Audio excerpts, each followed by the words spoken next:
Welcome to our video series of the Inno for Impact project. Today we have outstanding guest, the coordinator of Eurodesk, Audrey. Welcome. Thank you very much. It's an honor to be with you for this call. Well, I started already as a student, like in volunteering and with this will to share information about what was happening on European level. So I was a volunteer in a journal for students to discuss European topics. And that's how I started. And then I joined the popular education movement in France, la Ligue de l'Enseignement. And this was in Paris. And this took me then to Brussels, because that's the heart of European affairs. And I was very interested in policies as well. And I acted as a policy officer. And I had an opportunity then to become the director of the lifelong learning platform, which was more advocacy oriented. And after a few years, I felt I wanted to go back closer to the ground. So that's how I joined Eurodesk, which is a youth information network. And this brought me back to my passion that I had also as a student to raise awareness about what was going on in Europe, but also offering opportunities for young people to discover the world and discover Europe. Could you introduce what is Eurodesk? Yes, the Eurodesk is a European network, and we are specialized in providing youth information. And this means that, we know that all those programs that are available for young people, but also for youth workers, they are not always easy to understand, and there are different rules for each program, etc. So that's one issue for youth workers. And the other one is many young people, they don't know that those opportunities exist. Because I remember when the EU launched Discover EU, which is a pass to travel all around Europe, many young people felt, is this a scam? Is it really true that we can win such a pass? So we feel there's a huge gap of information between Europe and all the opportunities and what it means to be part of the project, and the citizens, and we feel as well the information goes to most of the time to young people that are already informed, that are already well educated, and this is what we see in our youth information survey. And it doesn't go to all young people, and that's the role of Eurodesk.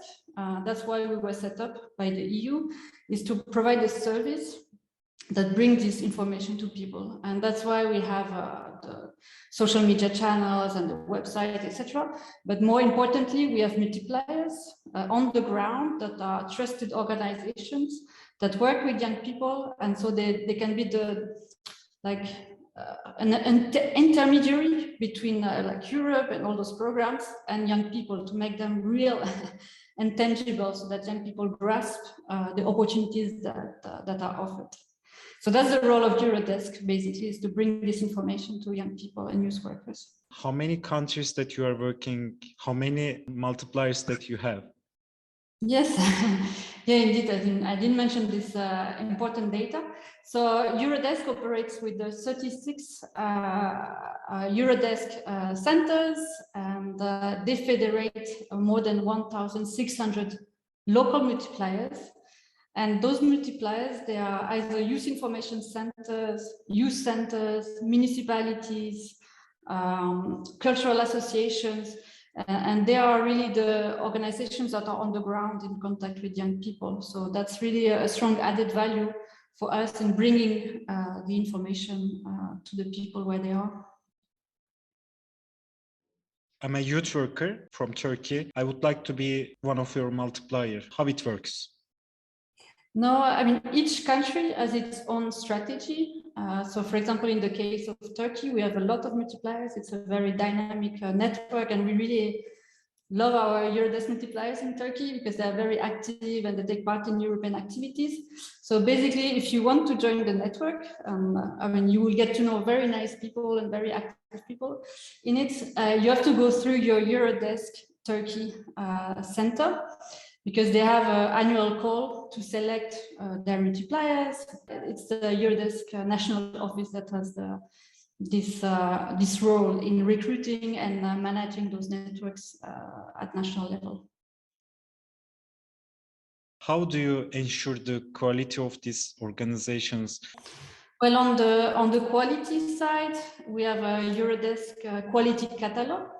So every year we ask all the Eurodesk national centers to fill in this catalog, like to get access to both the quantitative data about like how many events, how many young people they reached, etc. But we also have qualitative aspects, how they do the work. I mean, do they respect our principles for quality information, etc. So that's one side. And the other part is the training provision that we provide. So at European level, we have like Wednesday webinars. So every second week, you have access to a training on a topic of relevance for the youth information field. We also have a lot of manuals and guidebooks like on how to green youth information services or how to develop your digital strategy as a youth information center.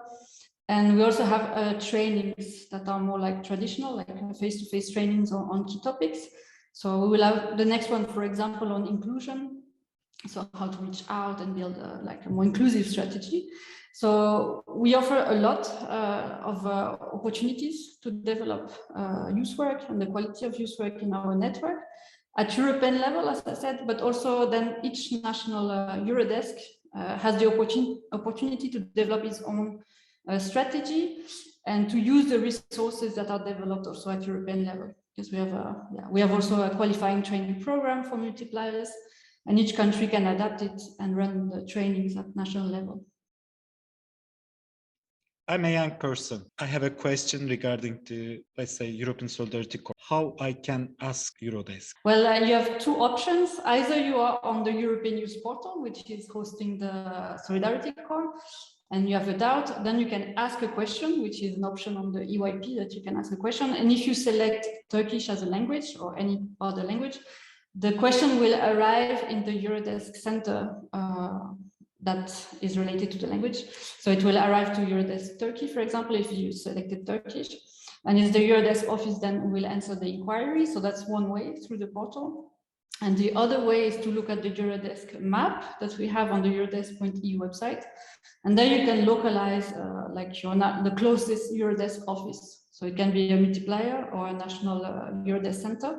And then you can contact them by email or you can call them. So it depends on the possibilities mentioned on the map. We get more and more inquiries also on social media. So that's also so I mean, any mean of contact can be used to ask us a question. Great service. Well, for me, the first thing, I know that youth information is not recognized in all the countries. So my advice would be not to stay on your own, like in an organization, but more like network and join maybe federations or associations to promote also the recognition of youth information at national level. So that's one thing I would do, because I know it's a big challenge already. And at European level, we worked with ERICA, the European Youth Information Agency, on a competence framework, for example, for youth information workers. So we really want to support this recognition. So I would tell like the local or national organization to take those resources to advocate for the recognition of the sector. So that's one element. And the other one, it would be really to network. So to find partners nationally, but also at European level, joining networks like Eurodesk or ERICA and all those networks that are specialized in youth information, because that's where you can meet other partners, you can share experiences, practices, tools. So there's a lot for youth information workers to gain from joining those networks and to learn and develop. So, and really to use all those resources that are out there and to share what is strong, like what they know well. Maybe this would be super interesting for somebody else as well. So it's really a win-win. So for me, it will be really to network. Yeah, I mean, for me, it would be really to go and to participate in European projects, like with Erasmus+, the European Solidarity Corps. There are many opportunities. And I think access to finances or like or the long-term access to finances is always a challenge in our fields. That's why also you mentioned volunteering, but sometimes it's like yeah, it's a bit of a mix, like of working and volunteering. So it's like bits and pieces.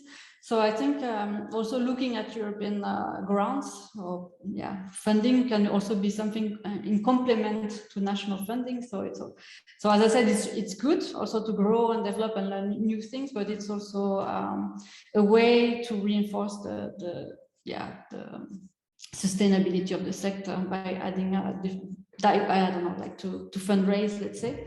And it's not only Erasmus Plus, Solidarity Corps, there are other programs for regional development, for research. So I would like to see more of the youth workers, like our sector, let's say maybe in Horizon 2020 programs, for example, where there's a lot of money. And so I think that would be nice for us to be there as well.